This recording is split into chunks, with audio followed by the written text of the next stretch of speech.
BJP শাসিত রাজ্যে পরিযায়ী শ্রমিকদের অত্যাচারে ফের সরব মমতা বন্দ্যোপাধ্যায়। সম্প্রতি ওড়িশায় মুর্শিদাবাদের এক পরিযায়ী শ্রমিককে খুনের অভিযোগ ওঠে, আর এ নিয়েও সরব হন মমতা। মমতার হুঙ্কার, বাংলা ভাষা বলা কোনো অপরাধ হতে পারে না।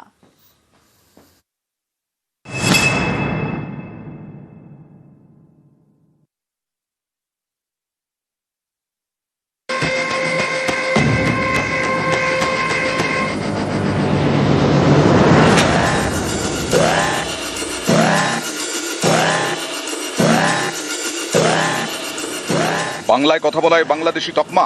বিজেপি শাসিত একাধিক রাজ্যে বারবার বাংলার পরিযায়ী শ্রমিকদের হেনস্থার অভিযোগ উঠেছে। এ নিয়ে ফের সরব মমতা বন্দ্যোপাধ্যায়। এক্সপোস্টে মমতা লিখেছেন,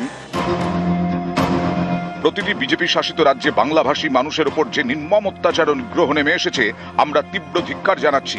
বাংলা ভাষা বলা কোনো অপরাধ হতে পারে না। 24শে ডিসেম্বর গত বুধবার ওড়িশার সম্বলপুরে বাংলার এক পরিযায়ী শ্রমিককে পিটিয়ে খুনের অভিযোগ।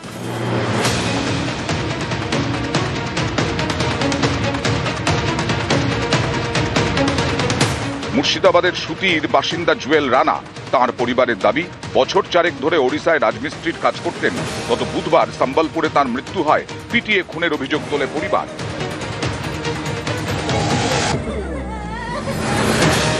আমার ছেলেকে মেরেছে। আমার ছেলে ভাত রান্না করছিল, গুন্ডারা হিসাবে মাথাতে মেরে দিলে আমার ছেলে সাথে সাথে অজ্ঞান হয়ে বমি করে দিয়েছে। আমার ছেলেকে হাসপাতাল নিয়ে যেতে যেতে আমার ছেলে শেষ। এদিন এক্সপোস্টে জুয়েলের মৃত্যু নিয়ে সরব হন মমতা বন্দ্যোপাধ্যায়। তিনি লেখেন, খুবই দুর্ভাগ্যজনক যে জঙ্গিপুরের সুতি এলাকার এক তরুণ পরিযায়ী শ্রমিককে সম্বলপুরে 24শে ডিসেম্বর তারিখে পিটিয়ে মারা হয়েছে।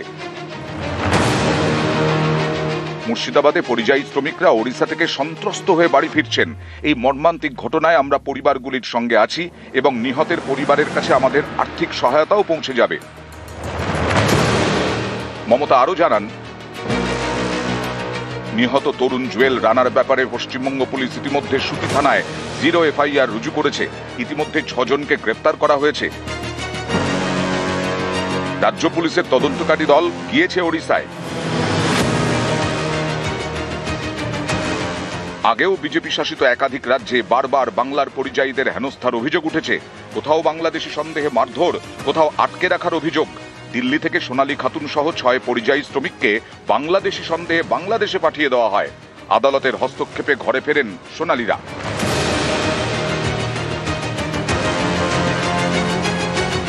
বাংলার বাইরে বাঙালিদের হেনস্থা, এই অভিযোগে আগেও পথে নামেন মমতা বন্দ্যোপাধ্যায়।